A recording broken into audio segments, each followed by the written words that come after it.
Avant de commencer, veuillez vous abonner et aimer la vidéo. Marissa ne l'a pas juste dit. Elle l'a lancé. Je mérite mieux que toi, David. Tu m'entends? Quelqu'un qui compte vraiment.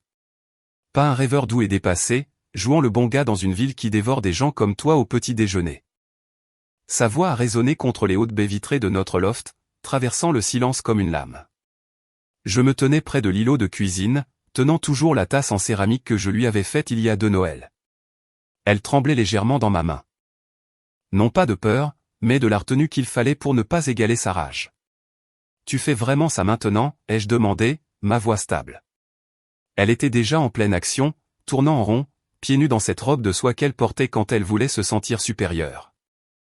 La même robe que je pensais autrefois la faisait ressembler à une déesse. Maintenant, elle ressemblait à une crise de colère déguisée en satin. Oh, ne retourne pas ça contre moi, cracha-t-elle. Tu as fait du surplace, David. Agissant comme si être simplement bon était suffisant, mais tu n'es pas suffisant. Tu m'ennuies. Tu penses que ça? Elle a désigné l'appartement, le mariage, moi, c'est une vie? J'aurais pu crier. J'aurais pu lui rappeler que j'avais payé chaque centimètre de ce loft avec des heures de travail en freelance qui saignaient jusqu'à l'aube. Que je portais aussi ses rêves, même quand les miens haletaient. Mais au lieu de cela, j'ai fait quelque chose de plus cruel. Je suis resté calme. Je me suis approché d'elle lentement, comme j'approcherais un animal effrayé. Marissa, ai-je dit, la voix basse. Qu'est-ce qui t'est arrivé? Cela l'a arrêté juste une seconde. Son expression a vacillé. Confusion, peut-être culpabilité, mais c'est parti aussi vite. Je me suis réveillé. C'est ce qu'elle a lancé. J'ai réalisé que je suis encore jeune, que je vaux encore quelque chose. Et je ne vais pas me contenter d'un homme dont la plus grande ambition est de se sentir en paix. Tu veux journaliser ta vie? Fais-le seul. Cet endroit. Elle a de nouveau désigné, pourquoi cette fois? Cette maison n'est plus la tienne. J'ai secoué la tête lentement, posant la tasse avec précision. Non, ai-je dit, tu n'as pas le droit de réécrire les règles, madame. Tu veux partir? Tu fais tes valises, mais je ne vais nulle part ce soir. C'est aussi ma maison, et ce n'est pas moi qui brise mes vœux. Elle a plissé les yeux. Tu penses pouvoir me culpabiliser pour que je me taise, pour que je fasse semblant que ce n'est pas fini? Je lui ai offert un sourire fatigué. Je ne fais semblant de rien, Marissa. Je ne vais juste pas te donner la satisfaction de me voir me défaire. L'air s'est épaissi entre nous, sa bouche légèrement ouverte, la fureur poursuivant la confusion. Elle ne savait pas quoi faire de mon calme. La rage a besoin de carburant, et je ne lui en donnais pas. Elle s'est précipitée dans la chambre, a attrapé un oreiller et un plaid, et est revenue, s'installant avec défi sur le canapé du salon. Fais comme tu veux, siffla-t-elle. Mais ne pense pas que cela change quoi que ce soit. C'est fini entre nous. Je n'ai pas dit un mot de plus. Je suis juste retourné à la cuisine, j'ai pris la tasse et j'ai fini le reste du thé froid. Cette nuit-là, j'ai dormi seul dans notre lit. Elle n'est pas venue. Le divorce a été prononcé en 3 mois. Pas de disputes interminables, pas de claquements de porte, juste des signatures froides et le silence. Mais ce n'était pas la fin. Ce fut la première fissure. Car quand on perd tout ce qui était censé nous ancrer, il reste de l'espace. Assez pour tomber ou pour voler. Je ne le savais pas encore, mais ce moment, cette nuit-là, avec son venin et mon calme, a marqué le début de quelque chose d'étrange. Non pas ma fin, mais mon commencement. Quand les roues ont touché le sol à Katmandou, ce n'était plus une décision. C'était comme si la gravité faisait le reste après que j'eusse déjà lâché prise. Je n'ai rien dit à personne chez moi. Pas de mail, pas de message de dernière minute, juste une discrète disparition. Un sac, un passeport et un journal à moitié rempli glissé entre des chaussettes. L'encre sur les papiers du divorce n'avait même pas encore séché que j'avais déjà réservé le vol. Marissa avait obtenu tout ce qu'elle voulait. Le loft, la voiture, même la machine à expresso que j'avais portée sur 2 miles à travers le trafic de Soho parce qu'elle avait dit un jour, le vrai café compte plus que le loyer. Je l'ai laissé tout garder, sauf le silence que j'ai emporté avec moi. Et dans le village de Bujang, si petit qu'il n'apparaissait même pas correctement sur Google Maps, j'ai trouvé autre chose aussi. Cela m'a frappé ce premier matin, alors que le coq chantait directement sous ma fenêtre ouverte et que la brume himalayenne traversait les volets fendus comme si elle y avait plus sa place que moi. Il n'y avait pas de mais en colère, pas de formulation juridique, pas l'écho de la dernière insulte de Marissa qui tournait en boucle dans mon crâne. Juste des montagnes et un silence qui ne ressemblait pas à une perte. Cela ressemblait à de l'espace. J'ai enfilé mes bottes, toujours éraflées par les trottoirs de la ville, et je suis sorti dans le brouillard matinal. Des enfants étaient déjà debout, courant pieds nus entre les maisons en pierre, leur rire assez léger pour traverser l'air dense. Une chèvre s'est frottée contre ma jambe comme si elle me connaissait depuis toujours. Et puis, juste devant, je l'ai vue. Une fille avec un simple foulard jaune, les genoux dans la boue, équilibrant une poutre de bois sur l'épaule avec une force désinvolte que je n'avais vue que dans des documentaires.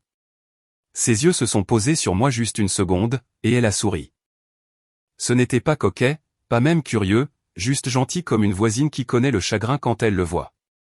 Elle n'a pas parlé, moi non plus. Au lieu de cela, j'ai suivi les autres jusqu'au chantier. Un bâtiment scolaire à moitié effondré, déchiqueté par un ancien tremblement de terre. Mes mains n'y étaient pas habituées. Des callosités se sont formées rapidement, et l'altitude me donnait l'impression de soulever des briques sous l'eau. Mais à midi, j'avais ri plus que je n'avais ri depuis des mois. Pas de grands rires, pas encore, mais des petits. Ce qu'on laisse échapper quand quelqu'un renverse de la peinture ou chante les mauvaises paroles d'une chanson locale. Et quand je suis revenu à ma cabane en terre cuite ce soir-là, mes muscles endoloris et mes vêtements couverts de poussière, je ne me sentais pas brisé. Je me sentais épuisé de la meilleure façon. J'ai allumé la bougie près de mon lit, j'ai ouvert le journal que Marissa m'avait donné une fois quand j'avais obtenu mon MFA, à l'époque où elle croyait encore que je pouvais écrire quelque chose qui vaille la peine d'être lu, et j'ai écrit une seule phrase. Je me sens de nouveau comme une personne. Pas de public, pas d'applaudissements. Juste cette ligne inscrite sur la page comme preuve que j'étais toujours là, toujours capable de construire quelque chose, même si ce n'était pas un mariage. Peut-être, surtout parce que ce n'en était pas un. Chaque soir, après que les coups de marteau s'arrêtaient et que le soleil glissait derrière les montagnes comme s'il avait un meilleur endroit où être, je m'asseyais près de la petite étagère en argile de ma hutte où la bougie attendait. La routine s'est installée comme une respiration. Faire bouillir de l'eau pour le thé, enlever la saleté de mes ongles, et ouvrir le journal. Au début, je n'écrivais que des notes pratiques, ce que nous avions construit, combien de briques étaient empilées, les noms des enfants qui me faisaient rire. Mais lentement, les fissures entre les faits se sont élargies. J'ai commencé à écrire ce que je ressentais. Je n'avais pas l'intention de le partager avec qui que ce soit. C'était juste pour moi, un endroit pour vider les fantômes. Mais une nuit, quelque chose d'étrange s'est produit. L'électricité avait été coupée pour la 3e soirée consécutive, et j'ai juste griffonné quelque chose que je n'avais pas l'intention d'écrire. Peut-être que le chagrin est juste la façon dont le corps vous rappelle de reconstruire, pas de revenir. J'ai regardé les mots pendant longtemps. Puis, presque impulsivement, j'ai ouvert l'application d'enregistrement vocal sur mon téléphone et je les ai chuchotés à voix haute. L'acoustique de la pièce en argile était étonnamment riche. Ma voix a résonné avec une douceur que je n'avais pas entendue depuis des mois. Le lendemain matin, j'ai édité le clip, si on peut appeler ça de l'édition, et je l'ai mis en ligne sur une plateforme de podcast que j'avais utilisée une fois à l'école doctorale. J'ai appelé l'épisode Ruble, et le podcast From the Ruble semblait juste. Je ne l'ai pas promu. Je n'ai même pas mis de lien quelque part. J'ai juste appuyé sur publier et je l'ai laissé là comme un message dans une bouteille. Ce jour-là, nous avons terminé de reconstruire un mur de l'école qui s'était effondré il y a des années. Les villageois ont applaudi. Les enfants ont peint leur nom sur le ciment frais avec des pinceaux trempés dans des baies écrasées et de la boue de rivière. L'un d'eux m'a tendu une tranche de mangue, souriant comme si j'étais de la famille. Je n'avais pas souri comme ça depuis des années. Plus tard cette nuit-là, j'ai vérifié la mise en ligne par curiosité. 9 écoutes. C'était 8 de plus que ce à quoi je m'attendais. À la fin de la semaine, c'était 32. Et à chaque épisode silencieux enregistré, juste moi, une bougie et les murs craquelés d'une hutte empruntée, de plus en plus de gens l'ont trouvé. Pas beaucoup, mais assez. Les messages ont commencé à affluer. Une femme de l'Ohio, je ne sais pas pourquoi, mais votre voix m'a fait respirer plus lentement aujourd'hui. Un homme de Vancouver, s'il vous plaît, ne mentionnez jamais son nom. Que cela reste à propos de vous. Et mon préféré d'une personne anonyme, il y a quelque chose de sacré dans la façon dont vous décrivez la douleur. Comme si ce n'était pas un méchant, juste un professeur fatigué. Je n'ai jamais prononcé le nom de Marissa. Je n'ai jamais fait allusion à la tempête à Manhattan. Le podcast n'était pas à propos d'elle. C'était à propos de l'après. J'ai parlé du bruit des briques posées par des mains trop jeunes pour porter le traumatisme. Et comment la confiance est comme le bambou, mince au début, mais presque indestructible lorsqu'elle est superposée. J'ai parlé de la façon dont le chagrin n'est pas bruyant. Ce n'est pas des portes qui claquent ou des pleurs sur le sol de la cuisine. C'est l'écho quand personne n'appelle votre nom au dîner. C'est le son de votre propre souffle dans une pièce où vous ne vous attendiez pas à survivre. Et j'ai parlé de la grâce. Pas la grâce douce et scintillante, mais la version qui apparaît lorsque vos jointures sont à vif et que votre fierté s'est transformée en sueur. Au 3e mois, j'avais près d'une centaine d'auditeurs. La plupart ne disaient jamais un mot, mais je les imaginais promener leurs chiens dans les rues de banlieue, rester éveillés à 2 heures du matin, conduire vers des emplois qu'ils n'aimaient pas. Des gens dont la vie s'était largement ouverte, cherchant tranquillement une voie qui ne se précipiterait pas pour arranger les choses, mais qui s'assiérait simplement à leur côté dans l'obscurité. Je connaissais cette voix parce que j'en avais aussi manqué. Parfois, je me demandais ce que Marissa penserait si elle tombait dessus. Reconnaîtrait-elle l'homme derrière le micro? Ou le calme la déstabiliserait-il? Entendrait-elle la dignité dans mon silence et réaliserait-elle enfin que ce qu'elle avait brisé n'était pas un homme faible, mais un homme profond? Mais ce n'était que des pensées fugaces, des lueurs fantomatiques, rien de plus. Car la vérité était que je ne construisais rien pour qu'elle le voie. Je construisais quelque chose pour moi-même, pour y vivre. Et lentement, épisode après épisode, j'apprenais à l'habiter. J'écossais des poids avec une vieille femme nommée Benna quand l'email est arrivé. Ses doigts bougeaient comme de la poésie, sa peau plissait comme le parchemin d'une vie bien remplie. Elle ne parlait pas beaucoup l'anglais, et je ne parlais pas assez le népalais, mais cela ne semblait pas avoir d'importance. Nous travaillions en rythme, en silence, dans une compréhension mutuelle, son panier se remplissant de verre, le mien à moitié plein. Elle a ri et m'a tapoté le poignet comme si j'étais un élève lent qu'elle adorait. De toute façon, le ciel se couvrait d'un orage quand mon téléphone a vibré une seule fois. J'ai failli ne pas vérifier. Ici, la réception était intermittente et les messages arrivaient généralement par paquet, mais cette fois-ci, ce n'était qu'un email. Objet, invitation à prendre la parole, sommet mondial sur la résilience. J'ai cligné des yeux devant l'écran. Au début, j'ai cru que c'était du spam.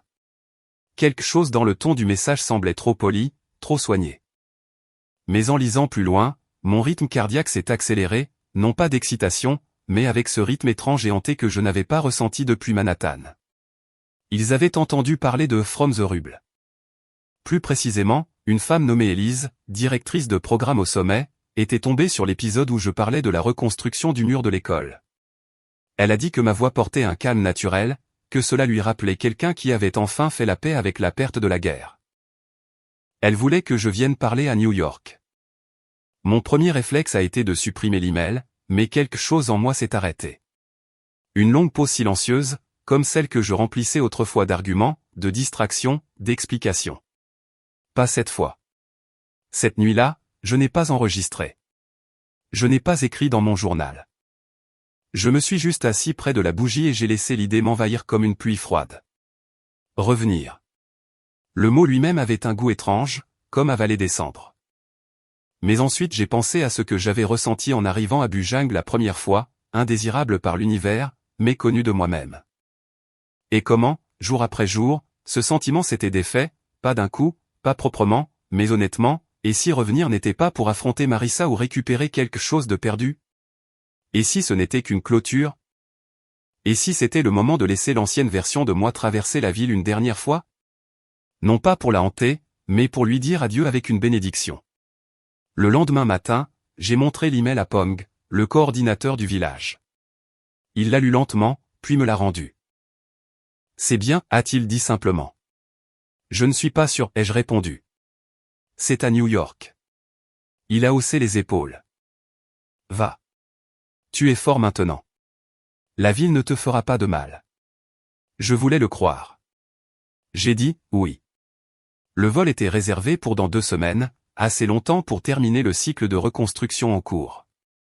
Assez court pour que je n'ai pas le temps de reculer. Les villageois ont organisé un petit dîner pour ma dernière nuit. Une longue table de lentilles et de rire, des bougies scintillantes sous un toit de chaume. Béna m'a pressé un bracelet dans la main, fait de cuivre fin et de minuscules perles rouges. Cœur sur, a-t-elle dit en anglais, tapotant doucement ma poitrine. Je n'ai pas pleuré, pas là. Mais quelque chose en moi a changé. Un doux au revoir à l'homme qui était arrivé ici des mois auparavant avec rien d'autre qu'un ego saignant et une colonne vertébrale identitaire brisée. Cette nuit-là, alors que la pluie dansait dehors et que la chèvre se blottissait près de ma porte comme un siècle silencieux, j'ai enregistré un dernier épisode avant de partir. Je ne l'ai pas intitulé.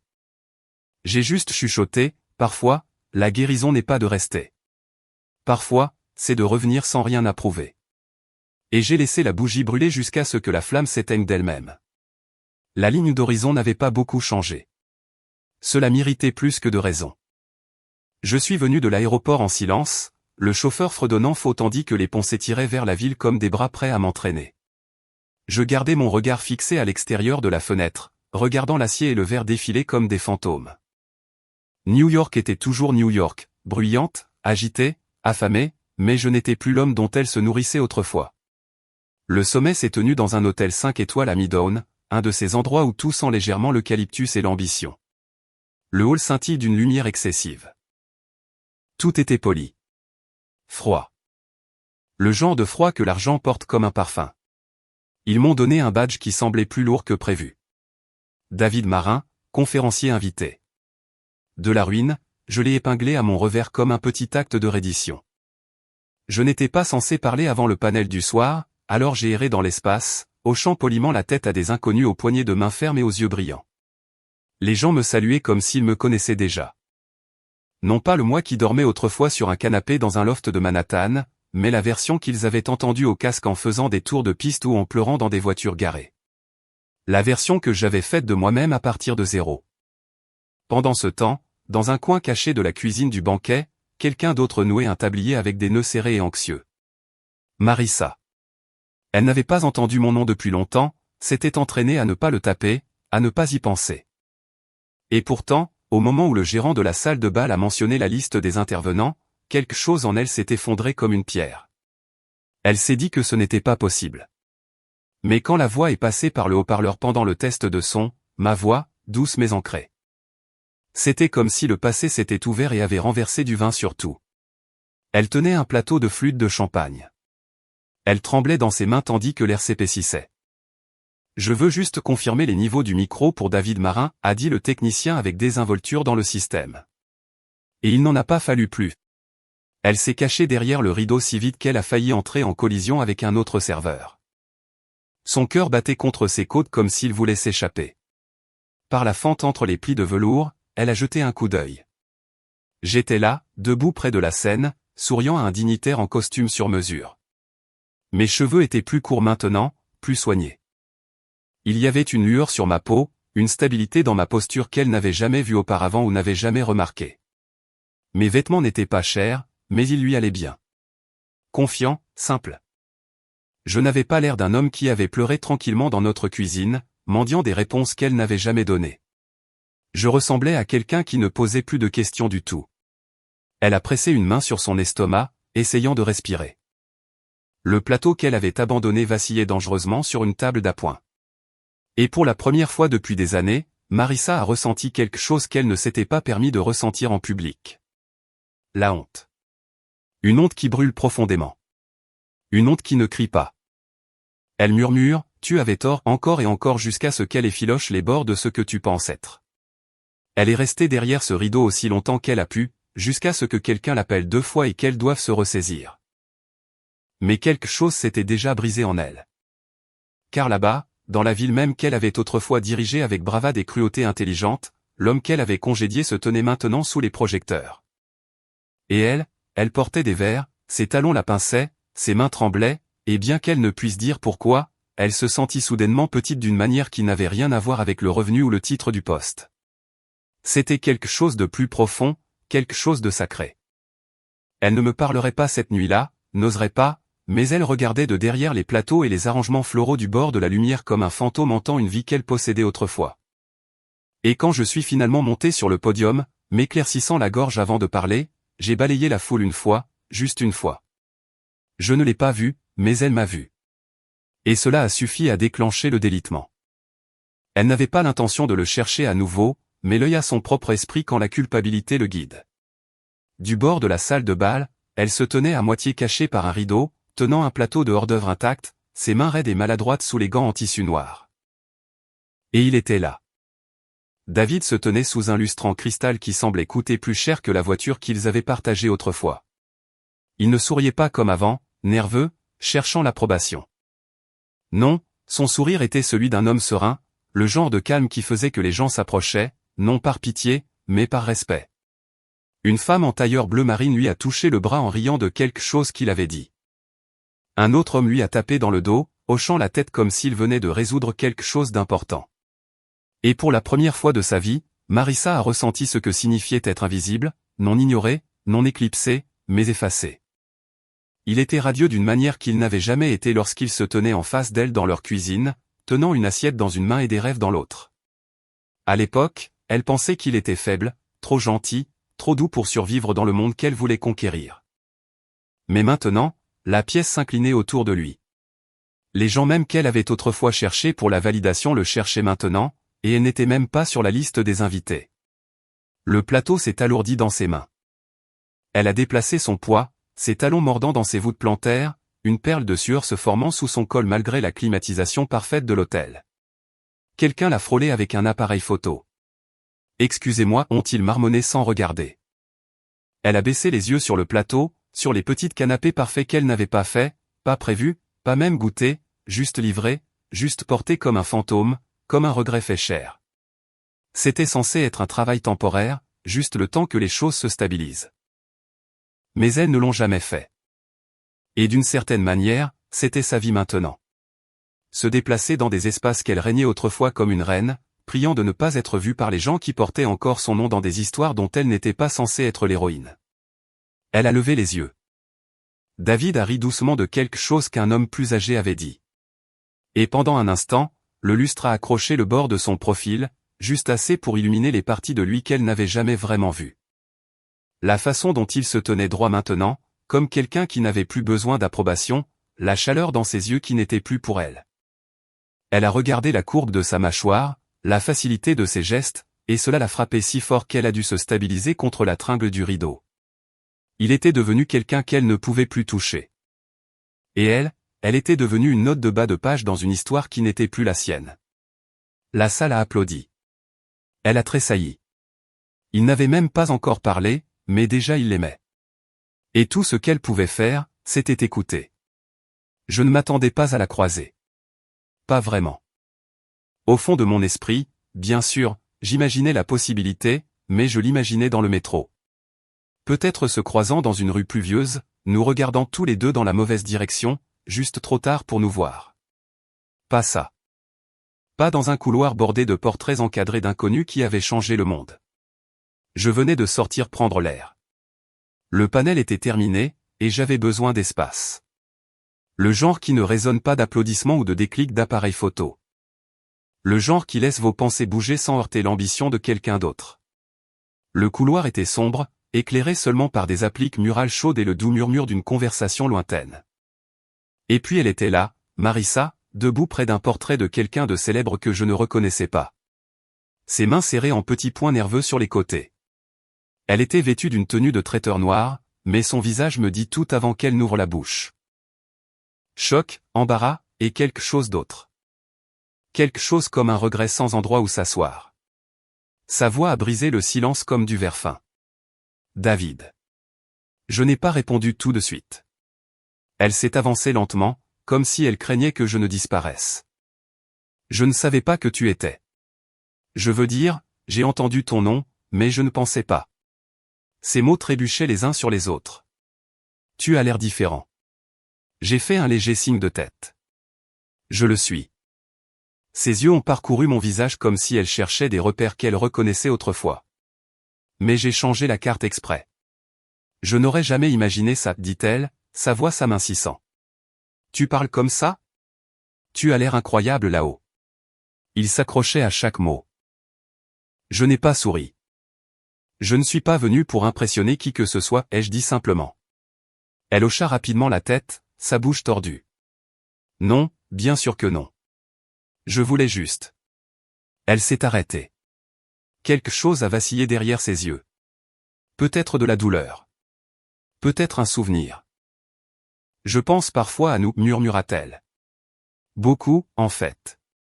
Il y eut un battement de silence. Le genre qui demande la permission de devenir quelque chose de plus lourd. Elle paraissait plus petite que dans mes souvenirs, pas physiquement, mais émotionnellement, comme quelqu'un qui aurait enfin réalisé que son trône était bâti sur du sable. Je ne me suis pas précipité pour combler le vide. Je l'ai laissé s'y installer, puis elle l'a dit, je suis désolé. 2 mots, doux, à peine un souffle. J'ai étudié son visage. La femme qui m'avait autrefois jeté de ma propre maison se tenait maintenant dans un couloir, ressemblant à une enfant prise en flagrant délit de voler des bonbons. Et pourtant, une partie de moi voulait tendre la main. Non pas par amour, mais par réflexe. L'ancienne version de moi aurait sauté sur l'occasion de s'excuser, désespérée de donner un sens à ce que nous avions perdu. Mais cette version de moi avait disparu. Alors, j'ai juste hoché la tête à nouveau. Je te crois. Ses yeux brillèrent. J'ai été cruelle, dit-elle. Je pensais que j'avais besoin de plus, mais c'est toi qui avais de la profondeur. Tu en as toujours eu. Je ne pouvais juste pas le voir à travers mon propre bruit. Cela m'a presque fait parler. Presque. Elle s'est rapprochée, l'odeur du savon d'hôtel et du vieux parfum m'effleurant comme un déjà-vu. Je sais que je ne mérite rien de toi, murmura-t-elle. Mais en entendant ta voix à nouveau, en voyant ce que tu es devenu, je voulais juste le dire avant de perdre ma chance. J'ai croisé son regard, non pas avec du feu ou de la glace, mais avec le genre de calme qu'elle prenait autrefois pour de la faiblesse. Tu ne me connaissais pas vraiment alors, ai-je dit doucement. Et ce n'est pas grave. Je ne me connaissais pas non plus. Ses lèvres s'entr'ouvrirent comme si elle voulait en dire plus.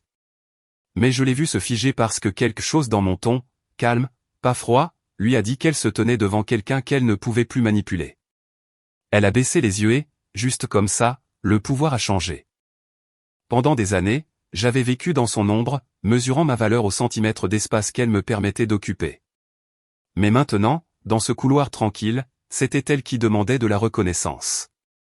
Et j'étais déjà parti. Je ne suis pas parti. Pas encore. Mais je ne me suis pas non plus penché. Je l'ai laissée s'asseoir dans le silence qu'elle possédait autrefois. Et pour la première fois, il semblait qu'elle comprenait enfin ce que cela faisait. Elle m'attendait devant le restaurant l'après-midi suivant. Je l'ai vue avant qu'elle ne me voie, debout près d'une rangée de parcs-mètres, les bras croisés serrés contre sa poitrine comme si elle retenait quelque chose. La ville bougeait autour d'elle, klaxons, talons, précipitations. Mais elle restait immobile. Quand nos regards se sont croisés, elle s'est avancée rapidement, comme si la peur l'avait retenue, et qu'elle venait de s'en libérer. David, dit-elle, essoufflée. Je ralentis, hochai une fois la tête. Pouvons-nous parler, demanda-t-elle rapidement, sa voix déjà effilochée. Je désignai un banc tranquille près de l'entrée. Elle s'assit la première, agrippant le bord comme si elle craignait qu'il ne s'éloigne d'elle. Je restai debout un moment plus longtemps que nécessaire, juste assez pour me rappeler que je n'étais pas là pour jouer le rôle de réconfort. Elle leva les yeux vers moi, ses yeux vitreux. Je ne mentais pas hier. J'ai pensé à toi plus que je ne l'aurais cru possible. Je ne dis rien. Elle continua. J'ai été stupide. Je le sais maintenant. J'ai couru après des choses qui ne voulaient rien dire. Je pensais que tu étais sûr et calme et je voulais de l'orage. Mais l'orage passe, David. Toi. Tu es resté. Une boule se forma dans sa gorge et elle cligna rapidement des yeux. Je regrette qui nous étions.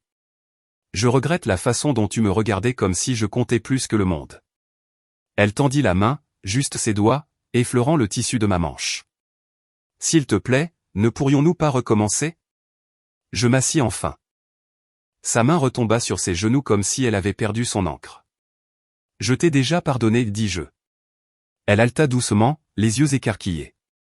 Mais, continuai-je, je ne suis plus cet homme. L'air entre nous craqua. Elle secoua légèrement la tête, comme si elle essayait de remonter le temps avec incrédulité. Qu'est-ce que ça veut dire?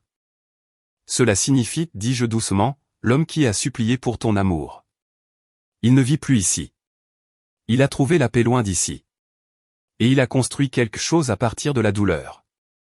Il ne veut pas revisiter l'épave juste pour se sentir vu. Sa voix se brisa. J'avais tort, David. Ça ne peut pas compter pour quelque chose? Je hochai lentement la tête. Si. Ça signifie que tu guéris aussi. Ses larmes vinrent rapidement maintenant. Alors pourquoi ai-je l'impression de te perdre à nouveau? Parce que, dis-je, tu le perds. Elle tendit la main vers la mienne, mais je ne bougeais pas. Ses doigts flottèrent, puis tombèrent. Je pensais peut-être, murmura-t-elle, qu'il y avait encore une version de nous quelque part. Je la regardais, vraiment. Et un instant, j'ai presque plein l'espoir dans ses yeux. Il y en a une, dis-je, mais elle n'existe que dans ta mémoire. J'ai tourné la page. Et j'espère qu'un jour tu le feras aussi. Ses lèvres tremblèrent. Je ne sais pas comment. Moi non plus, dis-je, jusqu'à ce que je n'ai plus le choix. Et sur ces mots, je me levai. Elle ne me suivit pas. Je m'éloignai du banc, de la culpabilité, de la partie de moi qui avait jamais cru que son remords pouvait réécrire notre fin. Derrière moi, j'entendis un sanglot étouffé, mais je ne me retournai pas. La librairie était calme quand je la revis. Pas de drame, pas de caméra, juste le doux froissement des pages des lecteurs et le bip occasionnel d'un scanner à la caisse. J'étais là, signant des exemplaires du livre que je ne m'attendais jamais à écrire, de la ruine. Note sur la grâce quand le personnel a chuchoté que quelqu'un attendait sur le côté. Elle n'a pas fait de scène. Marissa se tenait derrière le rayon des magazines, ses mains serrées autour d'un livre de poche corné qu'elle n'avait manifestement pas l'intention d'acheter. Elle avait l'air plus mince, pas malade, mais dépouillée, comme si la vie avait cessé d'offrir des extras. Quand nos regards se sont croisés, elle s'est avancée. Cette fois, pas de panique, juste de la dévastation. Calme et retenue. Bonjour, dit-elle doucement. J'ai hoché la tête. Elle a jeté un coup d'œil autour d'elle, puis a posé quelque chose sur la table devant moi. Mon livre. Elle en a acheté un exemplaire. J'ai écouté, murmura-t-elle. Chaque épisode, chaque mot. Je ne savais pas qui tu étais à l'époque. Pas vraiment, mais maintenant je t'entends. J'ai passé une main lentement sur la couverture, gardant ma voix égale. Je ne m'attendais jamais à ce que elle déglutit, baissant les yeux sur ses mains comme si elle pouvait disparaître. Je n'ai pas le droit de te demander quoi que ce soit. Je le sais, mais je devais venir. Il y eut une pause, épaisse et chargée. David, sa voix se brisa. Ai-je droit à une seconde chance? Elle l'a dit comme quelqu'un qui mise tous ses jetons sur un dernier numéro, comme si elle connaissait les côtes, comme si elle avait déjà perdu, mais voulait l'entendre tomber de mes lèvres. J'ai posé mon stylo, me suis rassis sur la chaise, puis j'ai croisé son regard. Ces mêmes yeux qui brûlaient autrefois d'ambition, de contrôle. Maintenant, ils imploraient, creusés par quelque chose de plus profond que le chagrin. Et je l'ai dit, calmement et clairement. Tout le monde mérite une seconde chance, Marissa. Ses yeux s'écarquillèrent, l'espoir montant rapidement. Mais pas dans cette vie. Les mots la frappèrent comme un accident de voiture que l'on voit venir, mais que l'on ne peut éviter. Son souffle se coupa. Ses lèvres s'entr'ouvrirent comme si elle voulait protester, mais le silence entre nous ne le permettait plus. Plus maintenant. Elle recula lentement, une main sur le ventre, comme si elle essayait de retenir quelque chose à l'intérieur qui venait de se libérer. Je pensais. Je sais, dis-je. Tu pensais que j'aurais encore besoin de ce que tu m'as enlevé. Que je serais encore l'homme debout dans notre cuisine, mendiant ton amour. Les larmes coulaient librement maintenant, sans se cacher. Je ne suis plus lui. Elle hocha la tête, ou peut-être trembla. Je ne pouvais pas dire. Je suis désolé, murmura-t-elle. Et cette fois, je la crus. Mais je ne le lui dis pas. Parce que la clôture ne vient pas toujours avec la gentillesse. Elle se tourna, ses pas hésitants, manquant de peu de percuter une étagère de biographie avant de disparaître par la sortie comme une histoire se retirant dans sa propre fin. J'expirai lentement, non pas avec triomphe, non pas avec vengeance, juste avec finalité. Elle se souviendrait de cette phrase pour toujours, non pas parce qu'elle était cruelle, mais parce qu'elle était honnête. Et parfois, l'honnêteté est la lame la plus tranchante de toutes. Je ne sais pas exactement quand cela a commencé. Peut-être après la librairie. Peut-être après que j'ai prononcé ces mots, ceux que je n'avais pas répétés. Mais qui bouillonnaient en moi depuis des mois. Tout le monde mérite une seconde chance. Mais pas dans cette vie. Ils ont résonné plus fort que je ne l'avais prévu. Et pas seulement pour elle. Pour moi aussi. J'ai continué à enregistrer le podcast. Chaque semaine, comme je l'avais fait dans la hutte, bien que maintenant je sois assis dans un petit appartement calme avec des parquets en bois et une seule plante que j'essayais de ne pas tuer. Les murs étaient blancs, propres, aucune trace de Marissa en vue. Je n'ai jamais prononcé son nom dans le podcast. Pas une seule fois, mais je savais qu'elle écoutait. Au début, je n'étais pas sûr. Mais ensuite, les messages ont commencé à arriver. Anonyme, nom d'utilisateur introuvable, pas de photo de profil, juste de brèves et discrètes rafales de quelque chose qui ressemblait à de la repentance.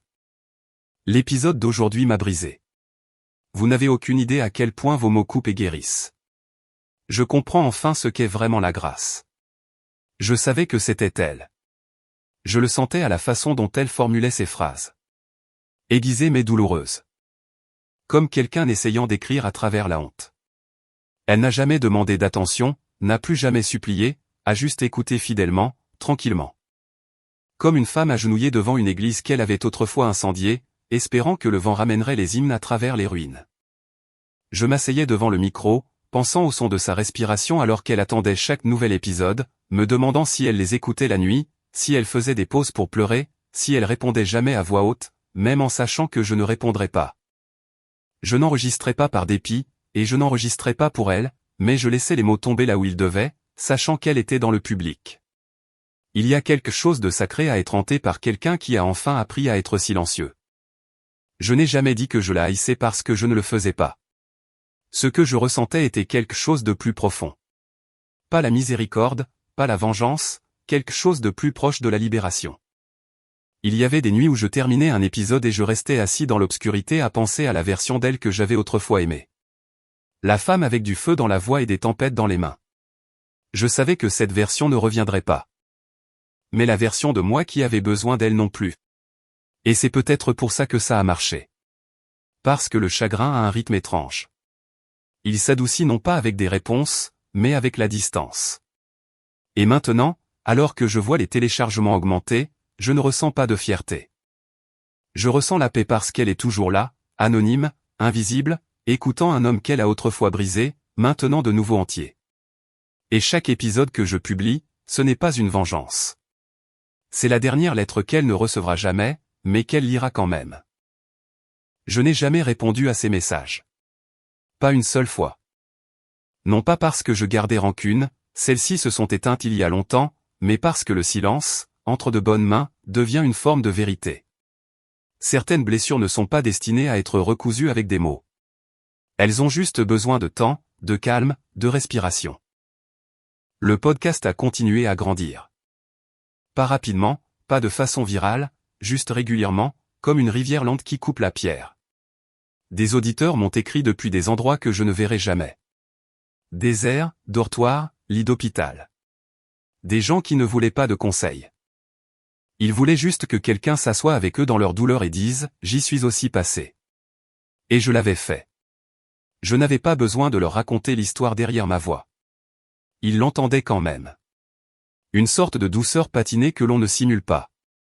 Une patience qui ne vient qu'après que quelque chose de précieux se brise dans vos mains et que vous apprenez à ne pas jurer, juste à tenir les éclats sans saigner. J'imagine parfois Marissa dans son appartement, ou peut-être une pièce empruntée, un appartement en sous-sol, où qu'elle vive. Maintenant, je la vois assise en tailleur sur le sol, des écouteurs dans les oreilles, les yeux fermés, écoutant. Pas pour moi, pour l'homme que je suis devenu sans elle. Et c'est ça, l'étrange chose de la guérison.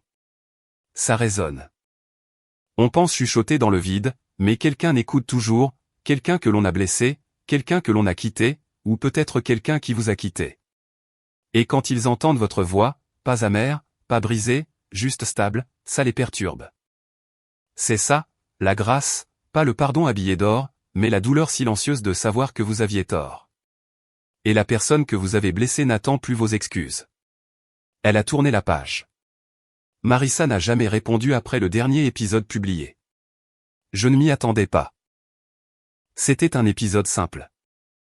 Pas de grandes leçons, pas de monologue, juste ceci, certaines fins ne sont pas des punitions. Ce sont juste des clairières où l'on a enfin la place de planter quelque chose qui vit. J'ai laissé le micro allumé un instant après cela. Laissez le silence respirer. Laissez le message tomber là où il devait. Et maintenant je marche dans la ville sans tressaillir au coin de rue ou au café. Je m'assois dans les librairies sans chercher de visage. Je la vois parfois dans les ombres, chez des inconnus, mais la panique est partie. La blessure ne se rouvre pas.